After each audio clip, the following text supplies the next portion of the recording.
Hello, Chief. Good afternoon, sir. How are you? Please, sir, before you leave, sir, we have one more question for you. Okay. There's a rumor that your former secretary is the major problem behind Ohanaeze in the last 3 years. Please, we need you to validate this claim. To be honest with you, Ozonweke is the problem of Ohanaeze Ndigbo. He joined the leadership of Onowu, and not up to 1 month, he declared himself to be the person who will succeed Fabian Onowu regime, which is going to end in 2018, and they will conduct another election. The fourth person he met as his neighbor in AP Club was Thompson Oya, my chief of staff. And somebody took Ozonweke Everest to introduce to Oya in AP Club. My chief of staff, Thompson Oya, welcome him and say, we are neighbors. We are going to be coming here together. We are going to be doing about Ohanaeze together. That's how Everest Ozonweke, Onowu, my former secretary of Ohanaeze, begin to grow wing in Ohanaeze. Then Thompson Oya took him to introduce to Ndigbo that this Everest Ozonweke is his very good friend and their neighbor living in Aguene. That let him take him serious the way he took him. Then Ozonweke started going to Enugu to meet Modo without even the consent of Oya, making arrangement how he will take over from Onowu. Then made himself known to almost all the members. They were calling him incoming. When Ozonweke find out that this guy called Barrister Onowu, president then, have understand the kind of life he's living. He's a green snake under the green grass. He will come as a gentleman. He will come as somebody who doesn't even talk. He's ready to lick your ass. He's ready to ask you, sir, is your clothes dirty?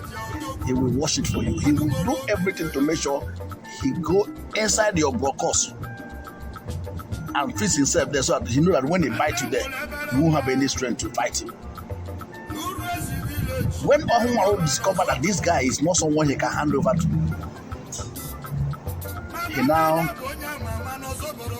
switch off of even answering him even in phone call or taking him to any of his events or any of an important committee that concerns Ohanaeze progress. When Ozonweke find out that Onowu will no longer give him that position, he now went to Enugu and make sure he poisons Ndigbo, who is then President General, to hate Onowu with passion. According to the bylaw that guide Lagos State, Ohanaeze, if you are the president of Ohanaeze, you will conduct election during the end of your tenure to hand over to the next president. Onowu did so by conducting the election and hand over to Obojo to Rio Kafo. Now, Ozonweke go now to Enugu and persuade Modo that he is the one to take over the leadership of Ohanaeze after Onowu. Then Modo now came down to Lagos and notified free and fair election conducted by Onowu to notify the election that brought Obojo into power. And Ndigbo,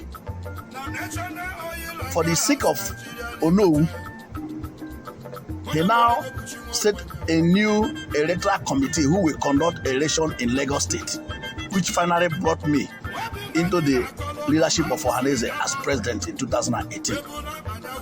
Then Onowu, Everest Ozonweke, negotiated with me during the campaign that if I am going to be the president, that I'm going to hand over to him after. That he's not able to campaign, that he's completely financially incapacitated. I said, okay, if it is done to who I will hand over, that's not be a problem, but let us work together. Then I said, okay, you have to buy the form of secretary. Then Enugu people now refuse that instead of Ozonweke to be the secretary of Ohanaeze, they will pull out from Ohanaeze. They brought one Uche. That Uche will be the secretary of Ohanaeze. There's a man called Ogbonna who is then the VP of Enugu people. He said if Ozonweke become the secretary of Ohanaeze, he will not attend Ohanaeze throughout my tenure. If I allow Ozonweke to be the secretary of Ohanaeze, Ogbonna is his life, is alive now.